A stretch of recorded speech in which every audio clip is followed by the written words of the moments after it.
Hi guys, welcome to a phase 3 project that I've been working on, and that is building the actual world that you guys can explore with Incarnate engine.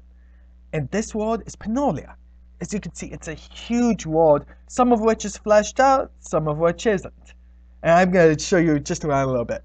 The basic design of this map is that there are pins to zoom in all over the place.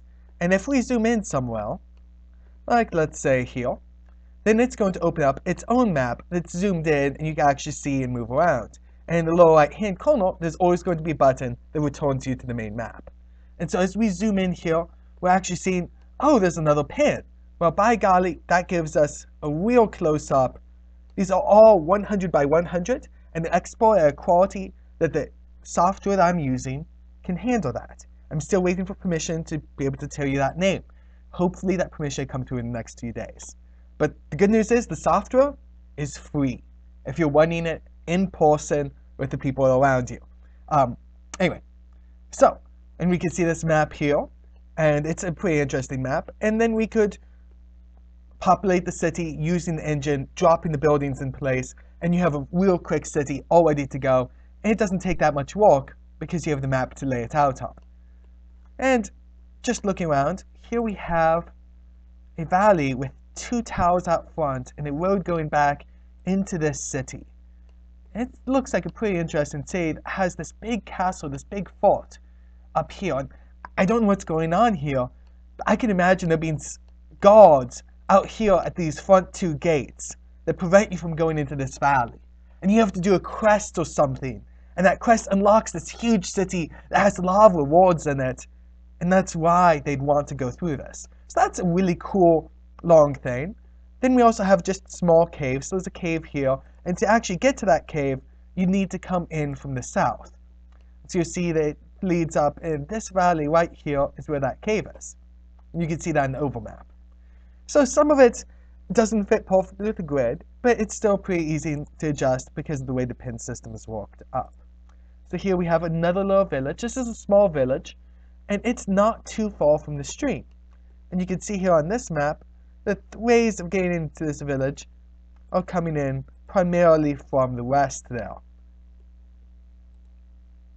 So there's a lot of work left to be done here. You've seen a lot of places that haven't been fleshed out. You've seen a lot of dungeons that really should be going down into more detail. But some things are really fleshed out. So this is the start city that I've really been focusing around. So here in the middle we have a city itself, and you can put whoever you want here.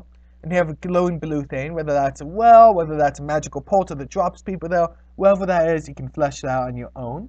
Or, the Explorers Guild with the Fantasy Grounds College actually has a lot of ideas and is using this mapping system, so you can join us there and enjoy that.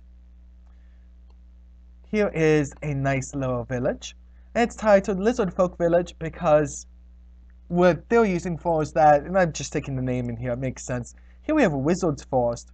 We have one kind of spooky tower and one kind of nice tower, and they're in this forest, they're near each other, they both have their own groves. What's going on there? Is there some sort of clash? Are they friends? It's up to your mind or the random generator to fill out. You can go any number of ways. Here we have a tower on the left, and that tower actually links into some very basic floor plans. They're intentionally pretty empty here, so these towers can be wherever your imagination brings them to be, wherever your generators say they are. I can stick more detail in there, and eventually there may be more detail there, but I'm trying to leave this map as open as possible. So here we have a dungeon that has some lava going on, there's some fancier rooms, and there's a lot of white space around the edge, so you can take your pen, and you can draw lines, and you can draw rooms, and you can make this your own.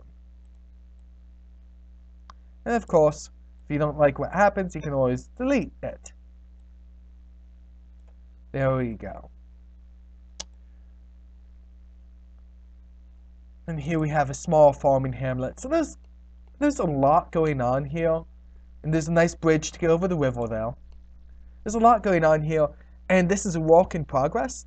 I've only been working on this particular map about a week. I've been doing a ton of other things as well, working on the actual engine and the random encounter generator. And so those are both coming along as well. And I'm super excited about how Incarnate is fleshing out, how it's really becoming a thriving, self-sustaining engine, and I look forward to telling you guys more about it. God bless you guys and have a great day.